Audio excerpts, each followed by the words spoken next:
Bismillahirrahmanirrahim. Assalamualaikum warahmatullahi wabarakatuh. Alhamdulillahirabbil alamin. Allahumma shalli ala sayyidina Muhammadin wa ala alihi wa sahbihi ajma'in. Apa kabar anak mister semua? Pagi ini kita akan lanjut lagi materi kita. Masih lagi di halaman 29 bab 3. Temanya kemarin itu adalah jujur, ya. Sebelum Mister lanjutkan materi kita, Mister ingin mengajak kepada kita semua flashback ke belakang. Yang dimaksud dengan jujur itu apa, ya? Bahwa kejujuran adalah kesesuaian antara perkataan dan perbuatan. Perhatikan firman Allah Subhanahu wa taala yang sudah kita jelaskan minggu lalu dalam surah At-Taubah ayat 119. A'udzubillahi minasyaitonir rajim. Bismillahirrahmanirrahim. Ya ayyuhallazina amanu taqullaha wa kunu ma'as shadiqin. Wahai orang-orang yang beriman, bertakwalah kepada Allah dan bersamalah kamu dengan orang-orang yang benar. Firman Allah dalam surah At-Taubah ayat 119 ini menjadi rujukan kita untuk berupaya bersifat jujur, ya. Menurut Imam Al-Ghazali rahimahullahu ta'ala, tingkatan jujur itu dibagi menjadi 5, ya. Tingkatan jujur dibagi menjadi 5. Yang pertama, jujur dalam ucapan, yaitu orang yang mengeluarkan perkataan dari mulutnya harus mencerminkan kebenaran apa yang diucapkannya, ya. Berbicara kepada orang tua, berbicara kepada teman, berbicara kepada siapapun di sekitaran kita, maka tingkatan yang pertama itu adalah jujur dalam ucapan. Yang kedua, jujur dalam niat, ya. Kita berniat dalam hati untuk jujur. Niat adalah sebuah permulaan ketika akan melakukan sesuatu, ya, sesuai dengan hadis Nabi, innamal a'malu bin niat. Niat adalah permulaan segala sesuatu. Jujur dalam niat. Misalnya nih, anak mister semua, pagi ini kita ada materi pendidikan agama Islam dan budi pekerti. Jujur gak niatnya ingin belajar? Kalau jujur niatnya ingin belajar, tentu saja dari tadi pagi sudah mempersiapkan bahan-bahannya, ya. Bukunya sudah disiapkan, kemudian sudah duduk di atas meja, pulpennya sudah ready, ya. Siap menerima ilmu yang akan disampaikan oleh Mister, begitu, nah, ya. Tapi kalau niatnya tidak jujur, maka dia akan bermalas-malasan, ya. Dibangunkan pun jadinya malas, ya. Nanti ketika ditanya dia tidak tahu, ketika ujian dia tidak bisa menjawab dan nilainya akan jatuh. Nah, ini konsekuennya. Yang ketiga, jujur dalam kemauan. Setelah tadi kita jujur dalam niat, kemudian ada kemauan enggak? Tingkatan yang selanjutnya yaitu jujur dalam kemauan. Jika seseorang sudah berniat, maka kemauan yang kuat harus diupayakan, ya. Pagi masih ngantuk, Mister. Oke, tapi karena sudah ada niat ingin belajar, kemudian ada kemauan ingin belajar, bangun, mandi, ya. Itu harus diupayakan. Tapi kalau misalnya kita tidak ada niat dan tidak ada kemauan, maka walaupun teman-temannya belajar, kita masih saja tidur, ya. Yang rugi siapa? Yang rugi adalah kamu sendiri, ya.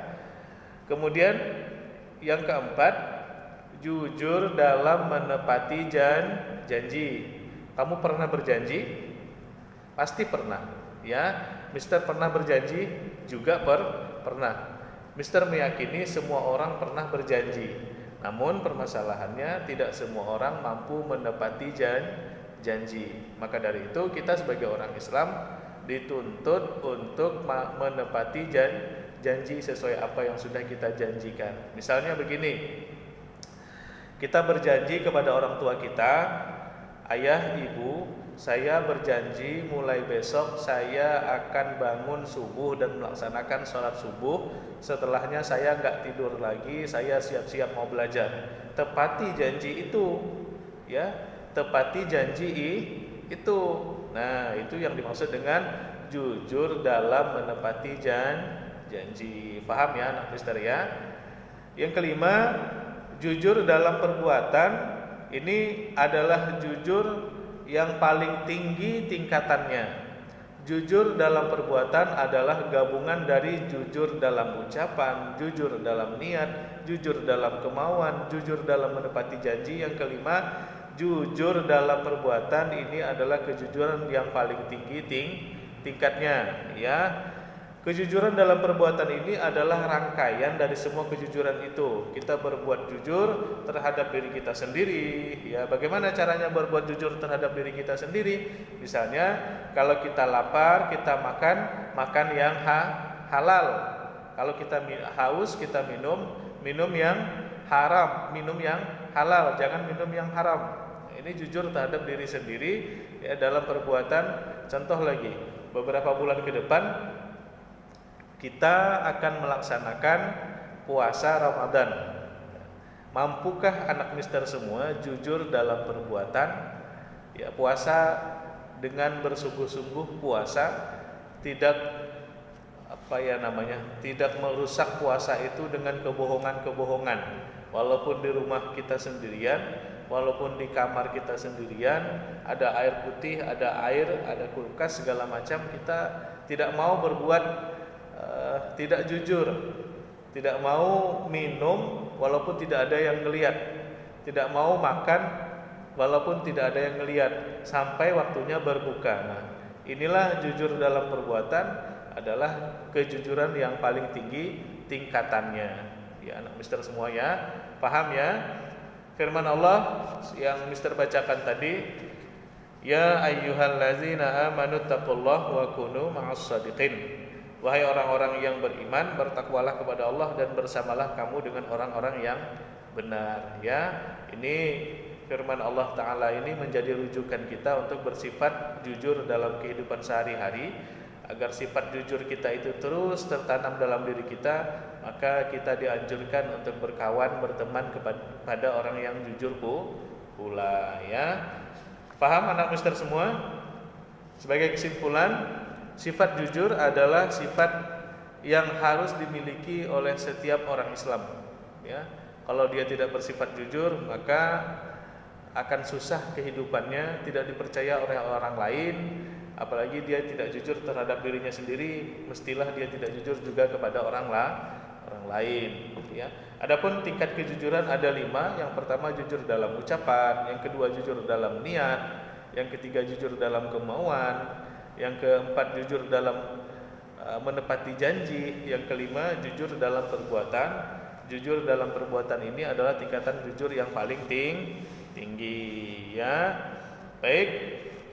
Sampai di sini materi kita tutup dengan membaca hamdalah. Bagi anak mister yang tidak sempat menyaksikan video ini sekarang, silakan disaksikan mungkin nanti siang atau nanti sore atau nanti malam. Yang paling penting anak mister semua mengikuti materi kali ini, jangan sampai ada yang tidak ikut ya. Untuk pertemuan selanjutnya kita akan membahas bagian B, yaitu amanah. Satu, pengertian amanah, tapi insya Allah minggu hadapan ya.